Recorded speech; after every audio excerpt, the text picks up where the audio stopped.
허리가 아파서 병원에 갔습니다. 단순히 근육통인 줄 알고 했는데 MRI를 찍어보니까 디스크가 파열이 되어서 신경을 누르고 있었습니다. 제 얘기인 줄 알고 일부 때 권사님들이 이렇게 놀라시던데 제 얘기가 아닙니다. 환자가 병원에 입원하면서 무슨 생각을 했을까요? 이런 마음을 품으면 어리석은 거죠. 근육통일 때가 나았는데 괜히 MRI를 찍었어. MRI를 찍는 바람에 뭐라고요? 디스크 병에 걸린 거야. 이렇게 해석하면 진짜 어리석은 거죠. 원인과 결과를 잘못한 것입니다. 사랑하는 성도 여러분, 지난주에 이어서 기억하십시다. 오늘 말씀에 두 번째를 나누려고 하며 한번 돌이켜 볼 수 있는데 1절 말씀에 하나님이 그죠? 꼭 이 말씀을 하시는 것 같아요. 하나님이 그들의 죄를 다루매 더 많이 죄가 드러나네. 마치 이렇게 1절 말씀이 시작되는 것 같습니다. 그런데 오해하지 말라고 그랬습니다. 모르던 거 MRI를 찍어보니까 드디어 나타났다. 그런 뜻이 아닙니다. 하나님이 그런 분이시라면 어찌 전지전능한 분이겠습니까? 미처 발견하지 못한 북이스라엘의 죄를 내가 알게 되었네. 그래서 내 마음이 아프네. 이런 뜻이 아닙니다. 그러면요, 하나님은 거룩하고 공의로우신 분입니다. 죄를 용서하심에 덮어놓고 용서하시는 분이 아닙니다. 죄를 다루어야 합니다. 그래서 회개 없는 구원은 일어나지 않습니다. 아멘이시죠? 하나님이 덜렁 용서하실까요? 그렇지 않습니다. 그러니까 하나님 마음이 찢어지시는 것입니다. 그들에게 죄를 직면시켜야 되는, 그래서 그들이 부끄러워지는 면이 있는데 그런 차원이 아닙니다. 그들이 주눅들고 마음 상하고 나의 죄를 지적하네. 그래서 하나님 마음이 상하는 게 아닙니다. 직면시켜야 하는 하나님 자신이 마음을 찢으신다라고 표현하는 것입니다. 우리로 말하면 이런 거죠. 하나님은 공의의 하나님이십니다. 그래서 용서하셨다 할 때 불의해지시면 안 됩니다. 하나님은 그죠? 죄가 없던 걸로 해주면 더러우신 분입니다. 거룩하다는 말은 죄를 한치도 용납해서는 안 되는 것입니다. 그러니 우리의 죄를 용서함에 마음을 찢으십니다. 뭐 하시느라고요? 공의를 시행하시는 하나님이 아들을 값으로 지불하시니까 그래서 마음 찢으시는 것입니다. 하나님은 덜렁 용서하는 게 아닙니다. 반드시 공의를 시행하며 거룩함을 드러내십니다. 그래서 아들에게 죄의 값을 지불하도록 이 땅에 버리셔야 되는 그 아버지의 마음이 신약적으로 읽어보면 그런 의미가 담겨 있습니다. 사랑하는 성도 여러분, 사랑하면 그러네요. 사랑하면 대가 지불이 있습니다. 헌신하며 희생함이 반드시 담겨 있습니다. 사랑하는 건 그냥 받아주는 게 아닙니다. 사랑하려고 자기를 버려야 합니다. 자기를 내어놓아야 합니다. 희생하며 섬김에 그 마음이 담겨 있는 것이 진짜 사랑입니다. 그렇다면 하나님의 마음을 찢게 만든 그들의 죄, 그들이 하도 모르니까 하나님이 예를 들어줍니다. 지난주에 첫 번째 뭐에 비유했어요? 뭐에 비유했죠? 까먹으셨어요? 1절 만에? 감사합니다. 또 설교할 수 있으면. 여러분, 화덕에 비유했습니다. 그죠? 환대하는 것처럼 잔치해놓고는 독을 풀어서 죽이는, 자신의 욕심과 정력을 위해서는 남을 이용하기를 밤낮으로 고민합니다. 처음부터 끝까지 저놈 죽여서 내가 어떻게 1등이 될까? 그 정욕에 사로잡혀 있는 죄, 너희들이다. 그러므로 내 마음이 찢어진다. 하나님이 말씀하셨습니다. 지난주에 그 첫 번째를 다루는데 오늘 두 번째, 세 번째를 다루려고 합니다. 하나님의 마음을 찢게 한 그들의 죄악이 뭡니까? 아들 예수를 공의에 내어놓으셔야만 했던 그 하나님의 마음을 찢게 하였던 그들의 죄악이 뭡니까? 전병에 비유합니다. 두 번째, 그들의 죄를 뭐에 비유한다고요? 전병도 그냥 전병이 아닙니다. 뒤집지 않는 전병. 유럽으로 말하면 빵입니다. 전병은 밀가루로 그죠? 얇게 빚어서 앞부분에 나왔잖아요. 화덕. 그냥 빵이 안 되고 굽습니다. 지금 제가 AI로 그려달라고 했는데 정확하진 않습니다. 뒤집지 않았으니까 아픈 거죠. 소리가 있습니다. 뒤집지 않았으니까 밑에는요. 타들어갑니다.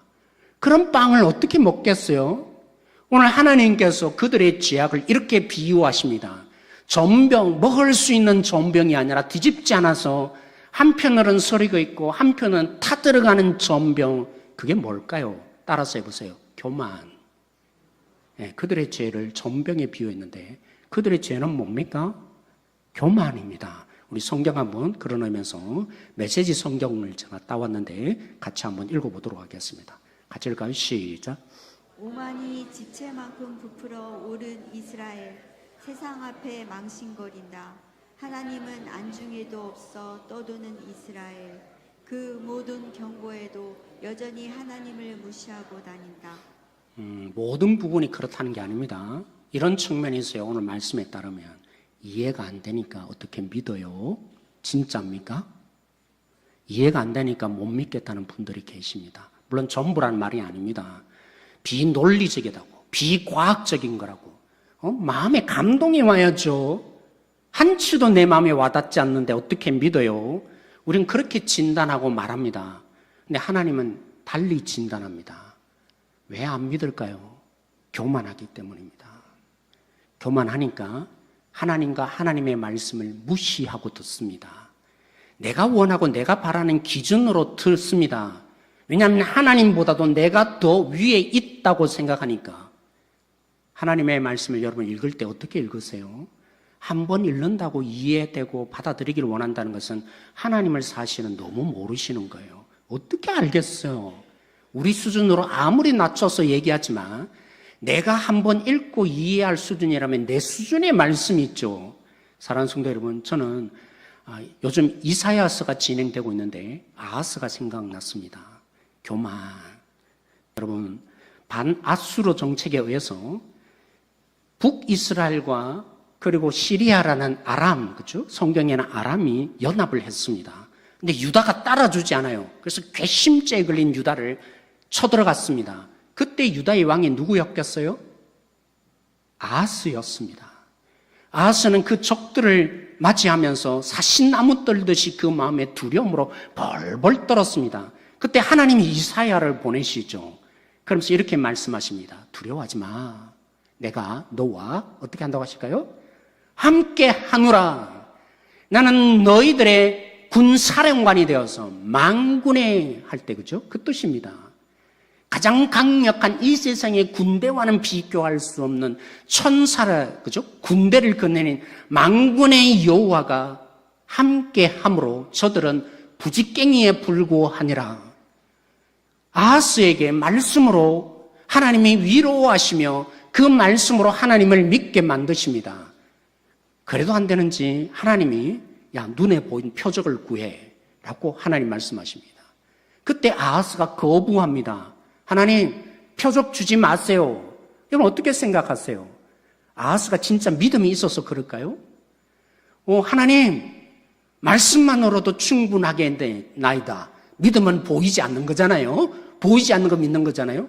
그런 의도에서 보여달라고 보여주는 것을 거부한 게 아닙니다.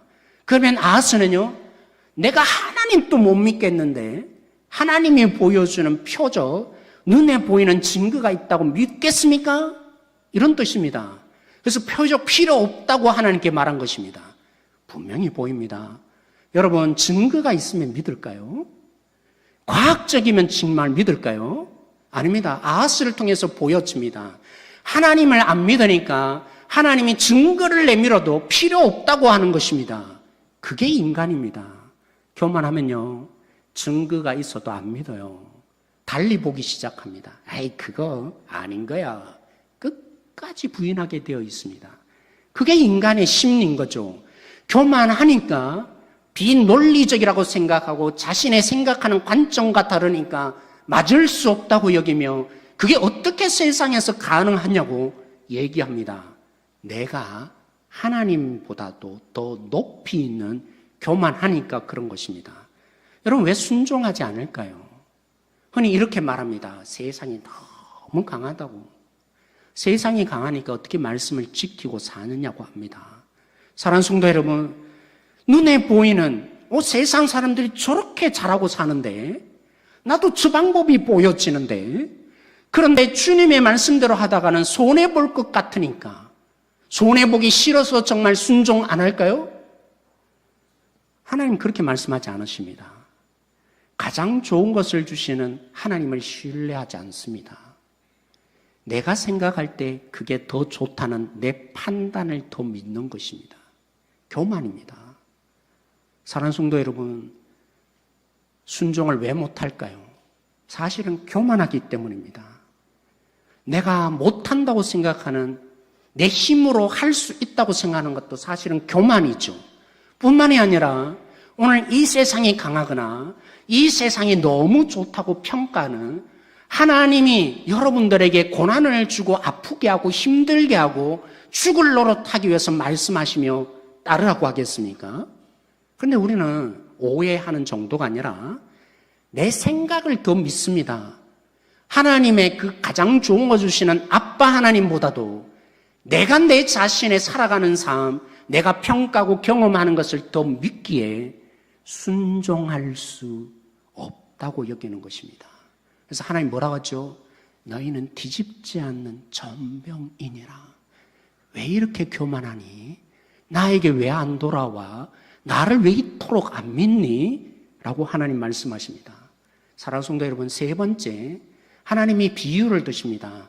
이번에는 비둘기로 저기 있습니다. 어리석은 비둘기로 비유하십니다.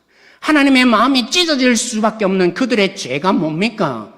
어리석은 비둘기이기 때문입니다. 우리가 하나님의 아들을 찢으셔야만 했던 그 하나님의 마음이 뭡니까? 어리석은 비둘기로 살기 때문입니다. 이 말이 무슨 말입니까? 11절 말씀, 메시지 성경이 더 쉬워서 우리 함께 한번 읽어보도록 하겠습니다. 우리 11절 말씀 같이 읽겠습니다. 시작. 에브라임은 세대가리다. 아둔하고 미련하기 짝이 없다. 처음에는 이집트에 붙어서 짹짹거리더니 다음에는 아수르에서 팔랑거리며 날아간다. 우리는 비둘기 하면 평화의 상징, 성령이 비둘기처럼 이렇게 생각하기 쉽습니다. 그래서 비둘기 같다, 이 말은 좋은 이미지로 떠올릴 수 있는데 하나님은 그런 의미로 오늘 말씀한 게 아닙니다. 그래서 메시지 성경에 그렇죠? 이렇게 표현했습니다. 뭐라고요? 세대가리다. 너희는 세대가리야. 맞습니다. 하나님을 믿을 수 없으니까 세상에 있는 영광과 세상의 능력을 추구하는 것이 당연합니다. 그럴 수밖에 없습니다. 하나님을 안 믿는 자의 특징이 그렇습니다. 뭘 의지할 겁니까? 뭘 찾을 것입니까? 와, 잘 된다고 흔히 말하는 거죠. 오늘 주식 투자하라. 주식에 언론 투자했습니다. 주식이 곤두박질 치고 있는 걸요. 그리고 또 언론 바꿉니다. 이 일이 비일비재하게 이스라엘 백성들 속에, 북이스라엘 공동체 속에는 어떻게 드러났습니까? 한때 영광스러운 애굽을 의지했습니다. 일시적인 그들의 힘을 주는 애굽을 의지했다가 이제는 가만히 보니까 애굽이 힘을 잃어갑니다. 그런데 아수르가 커져갑니다. 어디를 의지해야 될까요? 하나님을 못 믿겠고, 그러면 세상 것을 가지고 의지해야 되니까 이번엔 누구를 찾습니까? 애굽이 점점 힘을 잃어가는데 아수르가 커져가니까 아수르에게 빌붙습니다. 이랬다 저랬다. 여러분 비둘기 보시면 알잖아요. 막 이러면서 이쪽 갔다 또 이쪽 갔다 합니다. 세상의 유행이 그렇지 않습니까? 한때 막 바지 짧고 그죠? 탁 붙는 것이 유행처럼 있다가 어느 순간이면 다음 해가 되면 바지가 엄청 넓어집니다. 유행만의 얘기가 아닙니다. 우리는 사실 이스라엘 백성과 별반 다르지 않습니다. 하나님을 의지하는 거 놓치는 순간에 세상에 보여주는 힘과 권력과 능력을 쫓아갑니다. 그 힘이 영원합니까? 미국이 영원합니까? 정말 죄송하지만 미국이 한때 큰 능력을 발휘했지만 그래서 마치 미국이 하나님의 나라인 것처럼 그렇게 설교하시는 분들이 있는데 저는 하나님을 모독하는 행위라고 보여집니다. 하나님은요, 그런 존재 아닙니다. 사랑하는 성도 여러분, 오늘 우리가 이랬다 저랬다 이 영광 저 영광 그걸 벗어나지 못하는 비둘기와 같이, 그래서 하나님은 어리석구나 라고 말씀합니다. 지혜가 없습니다. 달리 표현하면 이런 거죠. 모르니까 그렇죠. 우리는 흔히 그렇게 말합니다. 모르는 건요, 죄가 아닐까요? 어리석음을 뭐라고 표현했어요? 죄니라. 너희들이 이랬다 저랬다 결국에는 세상의 영광을 이랬다 저랬다 따라가는 그 어리석음이 죄니라 했다면 모르는 게 왜 죄가 아니겠습니까? 몰랐으니까 이랬죠. 아니요. 모르는 건 죄입니다. 힘써 여호와를 그래서 알아야 하는 것입니다. 하나님을 모르고 하나님의 말씀을 모르는 것도 죄입니다. 죄가 아닌 게 아닙니다. 어리석어지기 때문에 결국 하나님과 관계하지 않으면 우리는 이것 찾아 달리고 또 저것 찾아 달리고 이랬다 저랬다를 벗어날 수 없는 그런 어리석음에 빠지는 죄에 몰두할 수밖에 없다. 죄니라 오늘 하나님이 말씀하십니다. 사랑하는 성도 여러분, 어떻게 우리가 교만에서 벗어날 수 있을까요? 우리 조건호 장로님이 오늘 일부 때 교만함에 대한 기도를 해주셨는데, 우린 조금만 남보다 큰 것 가지면 깔봅니다. 괄시합니다. 그리고 우리는 그죠? 얼마나 교만한지, 내가 하나님의 은혜로 구원받았음에도 불구하고 조금만 잘 살면 남을 비난합니다. 아이, 기도도 안 하네, 말씀도 안 보네, 예배도 안 드리네, 어디 주일 놀러가? 라고 하며 실수와 문제를 향해서 우리는 그들과 다른 존재인 것처럼 실력 없는 우리가 되어서 교만을 부릴 수밖에 없는 이 교만이 어떻게 해결될 수 있겠습니까? 진짜 해결이 잘 안 됩니다. 이스라엘 백성들만의 문제가 아니라 인생의 가장 큰 문제는 어쩌면 교만입니다. 그런 우리들은 하나님을 잘 의지하지 않으니까 또 이것 좋다면 저것 쫓아가고 또 저것 좋다면 저것 쫓아가는 이 유행을 벗어나지 못하는 아이들을 교육함에 심지가 굳지 않습니다. 나는 정말 자녀를 잘 키워보겠다고 했다가도 한순간입니다. 다른 어머니가 이랬더니 성적이 오르더라 하면 또 방법을 바꿀 수밖에 없습니다. 교회가 이러면 잘 된다, 그 말에 우리는 쉽게 넘어가며 그 방법을 동원함을 벗어날 수 없는 어리석은 비둘기가 됩니다. 어떻게 이게 해결될 수 있겠습니까? 우리 사도행전 2장 27절 말씀 한번 읽어보겠습니다. 사도행전 2장 27절 말씀 같이 가요. 시작. 이는 내 영혼을 음부에 버리지 아니하시며 주의 거룩한 자로 썩음을 당하지 않게 하실 것이미로다. 아멘. 네, 이 말씀은 오순절 성령의 강림이 임한 것을 보고 막 방언을 하잖아요. 그러니까 유대인들이 비꼬았습니다. 술 먹고 저런 거야. 그래서 베드로가 설명을 해줬습니다. 오순절 성령 강림은 구약에 약속한 대로 믿는 자에게 이제는 모든 자가 성령을 받는 거야. 이게 드러난 거야. 그 약속을 성취한 거야.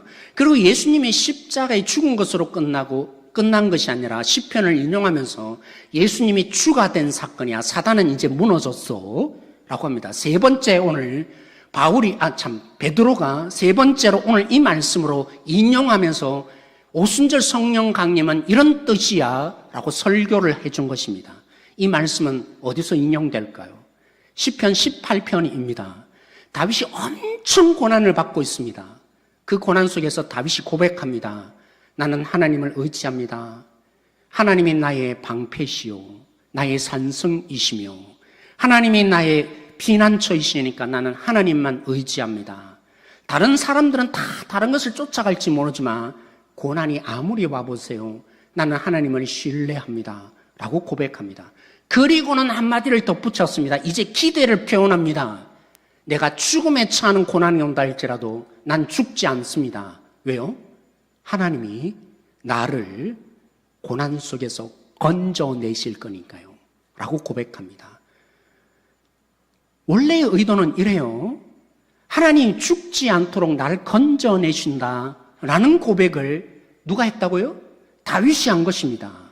그런데 그 고백은 성취되지 않았다. 다윗 시대에.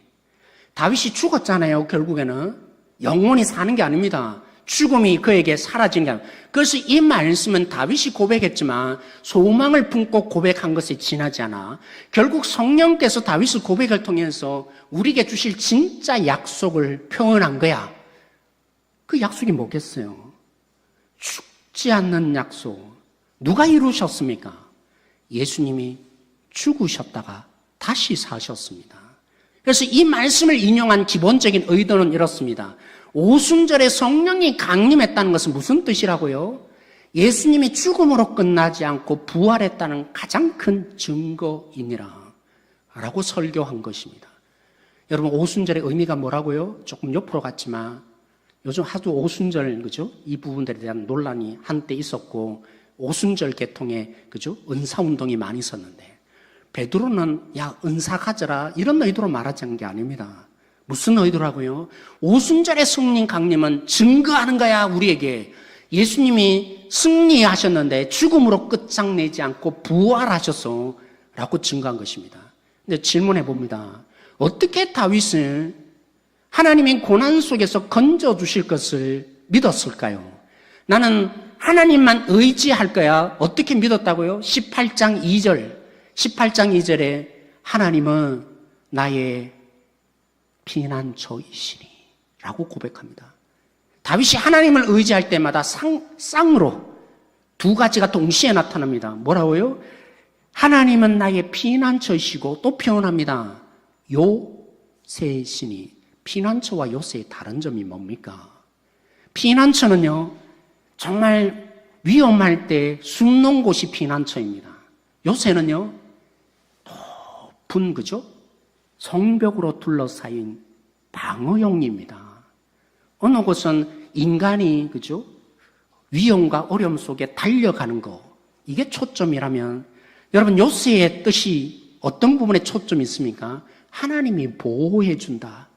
라는 두 가지 의미가 있어요. 그래서 다윗은 어떻게 고난 속에서 죽을 것 같은 어려움이 밀려오는데 하나님을 신뢰했다고 합니까? 하나님이 나의 뭐라고요? 피난처이시니. 그렇습니다. 우리는 어려울 때마다 하나님이 품어주십니다. 어려움을 얘기할 때마다, 여러분이 힘겨울 때마다, 하나님 너무 힘겨워요 할 때마다 그래, 우리를 안아주시며 다독거려 주십니다. 뿐만이 아니라 그렇게 하나님 품만이 있는 게 아니라 하나님이 우리를 지켜주시고 보호하시며 능력 속에 이끌어 주십니다. 그렇기에 다윗이 마지막으로 고백한 게 뭐라고요? 나는 죽을 것 같은 위험이 있는데 난 안 죽어요. 하나님이 나를 도우실 거니까요. 라고 그 소망함을 품고 고백한 것입니다. 근데 우리는요, 다윗보다 더 위대한 존재로 삽니다. 왜 그렇습니까? 오늘 잘 보시면 예수님의 부활이 일어난 것을 오순절 성령 강림이 증명하는 것이라면서요. 그러면 우리에게 어떻게 적용됩니까? 예수님을 믿었다는 것은 여러분들이 제 용서가 어떻게 일어났습니까? 제가 많이 강조하지만 그냥 없던 걸로 덮어주는 하나님 아니셨습니다. 예수님의 죽음이 여러분이 죽음이 되는 연합이 일어난 것입니다.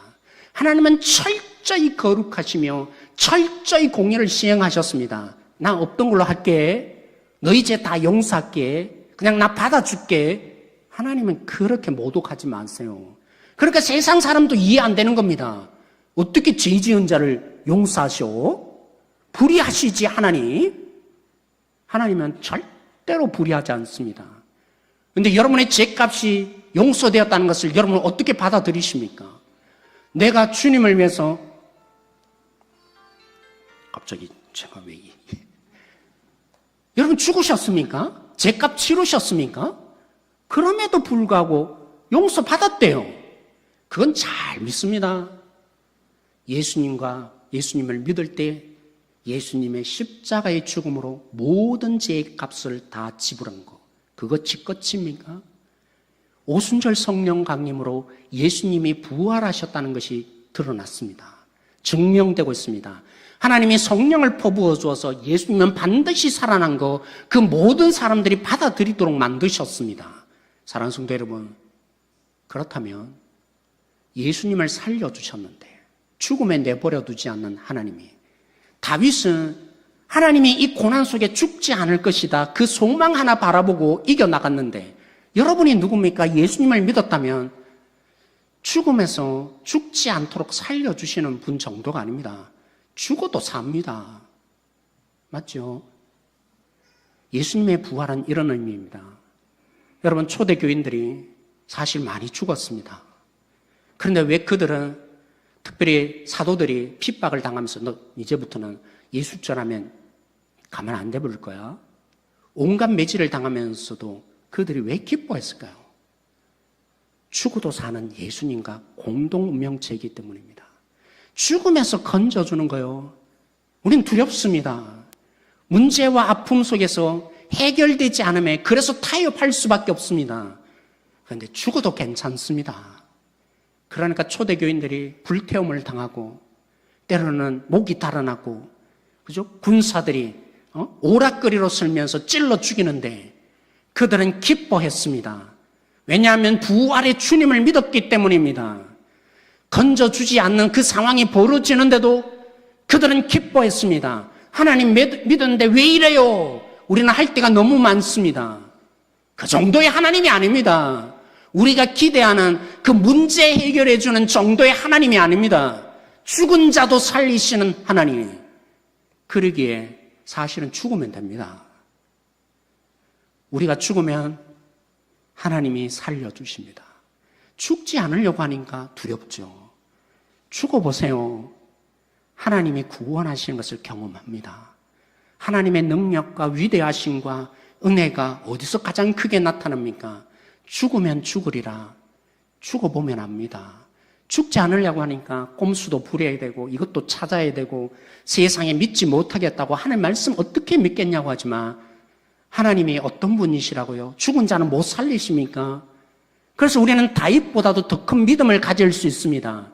다윗이 하나님이 피난처시요 요새이시며 내가 하나님께로 달려가고 숨을 수 있습니다. 그 하나님이 나를 지켜주시네요. 그러나 내가 하나님 이 고난을 죽지 않도록 막아주시겠네요 라고 다윗이 고백했다면, 우리는 예수님을 믿어서 이제 예수님의 부활로 삽니다. 예수님의 생명으로 살기에 죽어도 괜찮습니다. 주님의 생명이 내 안에서 이제는 제 용서만이 아니라, 여러분 믿는다면서요. 제 용서가 어디서 일어난대요? 예수님이 안 죽고 어떻게 제 용서가 됩니까? 값을 지불한 그 값이 이제 내 것이 된 것처럼 주님의 부활이 내 것이 되었습니다.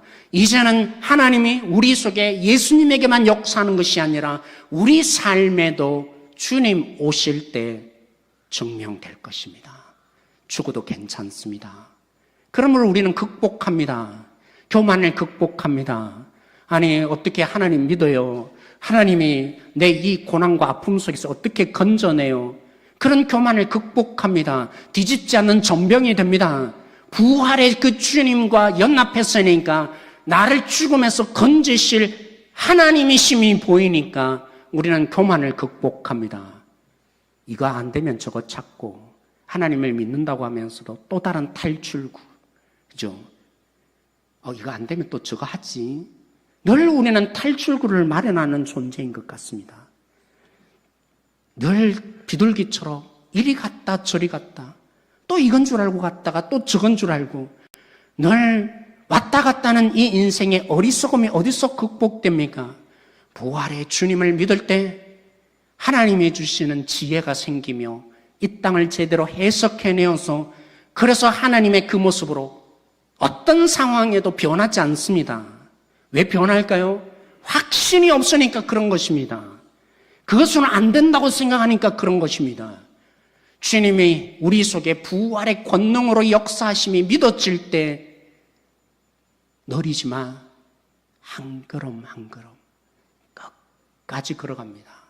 그게 해답인 줄 아니까 남들이 아무리 다른 길로 가도 난 그 길을 쫓아가지 않을 수 있는 능력이 내 안에 생기는 것입니다. 그래서 제가 말씀의 제목을 어디서 얻었냐면, 예전에도 한번 영상으로 보여드린 적이 있습니다. 이분이 찬양을 짓고 고백한 영상인데 한번 보셨지만 안 본 분들을 위해서 여러분들이 함께 또 한번 마음을 넓히셔서 봐주셨으면 좋겠습니다.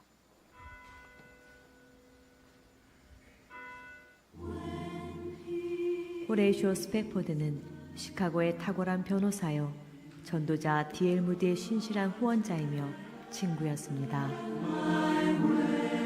1871년 그는 선옥열로 4살 난 아들을 잃었고 몇 달 후 시카고 대화재로 그의 전 재산까지 잃었습니다. 1873년 영국에서 열릴 무디의 부흥 집회에 참석하고자 가족과 함께 유럽 여행을 가기로 했습니다. 그런데 그는 중요한 업무가 있어 곧 뒤따라 가겠다고 약속을 하고 아내와 4딸을 먼저 배에 태웠습니다. 1873년 11월 22일 대서양을 건너던 여객선이 영국의 철갑선과 정면 충돌하여 12분 만에 배가 가라앉아 버렸고 226명의 사람들이 바닷속으로 사라졌습니다. 이 사고로 스페포드의 4딸은 모두 사망하였고 구조되어 영국에 도착한 그의 아내는 나 혼자 구조됨이라는 전보를 보냈습니다. 스페포드는 엄청난 충격과 슬픔 속에 있는 아내를 데려오기 위해 즉시 영국을 향해 떠났습니다. 며칠 후 그가 탄 배가 4명의 딸이 죽은 곳을 지날 때 그는 처절하고 비통한 마음에 밤새 하나님께 울부짖었습니다. 그러던 중 그의 마음에 따스하고 깊은 위로와 평안이 찾아왔고 그는 펜을 들어 그 마음의 평안을 쓰기 시작했습니다. 내 평생에 가는 길 순탄하여 늘 잔잔한 강 같든지 큰 풍파로 무섭고 어렵든지 나의 영혼은 늘 편하다. 내 영혼 평안해. 내 영혼 평안해. 그것은 자신의 아들이 처참한 십자가의 고통 속에 죽어가는 것을 보시며 가슴을 찢고 우셨던 하나님 아버지만이 주실 수 있는 평안이었습니다. 우리 함께 이 찬양의 사연을 생각하면서 함께 찬양하십시다.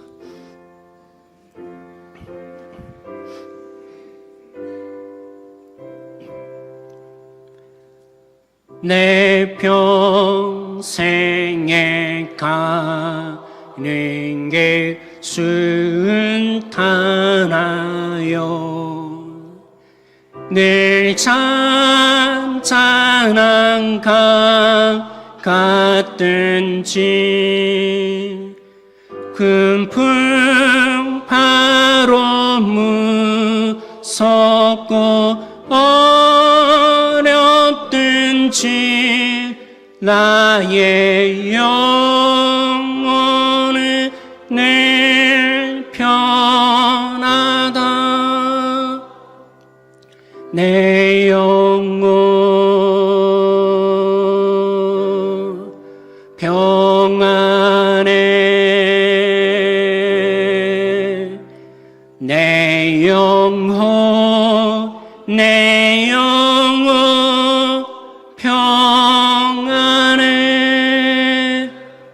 저 막히는 우리를 삼키려고 입 벌리고 달려와도 주 예수는 우리의 대장되니 끝내 싸워서 이기리라. 내 영혼 평안해. 내 영혼 평안해. 내 지은 죄주 홍빛 같더라도 주 예수께 다 아뢰며 그 십자가 피로써 다시 쓰사 있는 보다 더 정하리라.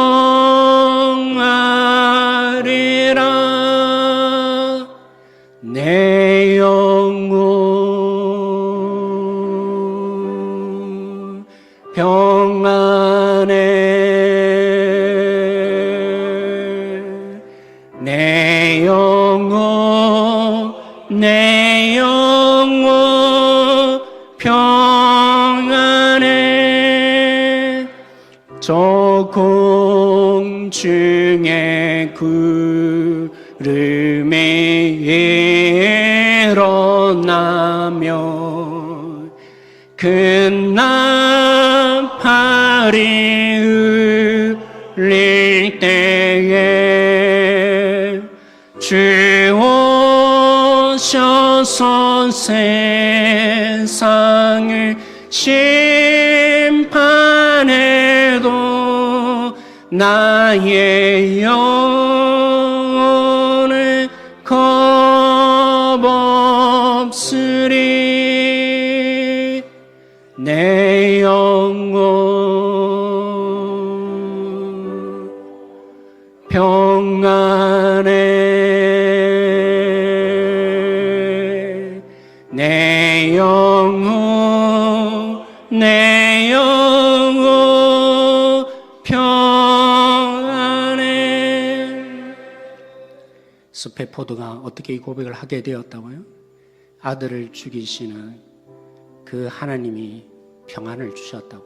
오늘 말씀으로 돌아가면 더 합니다. 우리를 반드시 살리시는, 죽음에서 살리시는 하나님이십니다. 예수님이 부활하셨다면 우리도 죽더라도 살게 될 것입니다. 두려워하지 마. 우리에게 사단은 끊임없이 여러분이 당하고 있는 처지만 묵상시킬 것입니다. 저 사람이 이런 말 했지, 세상이 이렇게 어렵게 하지, 내 육체에 어려움이 있고 내가 기도해도 하나님은 응답받지 않지, 이런 부분에 매몰되게 하는 이유는 다른 데 있지 않습니다. 이 사실을 잊게 만드는 것입니다. 오늘 우리 함께 기도하십시다. 여러분 중에 어떤 어려움이 있는 지체들은 오늘 하나님 날 죽음에서 살려주십시오. 기도하십시다. 오늘 우리들의 믿지 못할 그 모든 환경들 속에 이 억울함에 무너지지 않도록 하나님 위로하시고 나를 세워주십시오. 기도하십시다. 하나님의 그 부활의 권능이 믿어지는 자, 교만이 떨쳐지는 자, 어리석음이 극복되는 지혜로운 자 되게 하여 달라고 이 시간 우리 함께 기도함으로 나가십시다.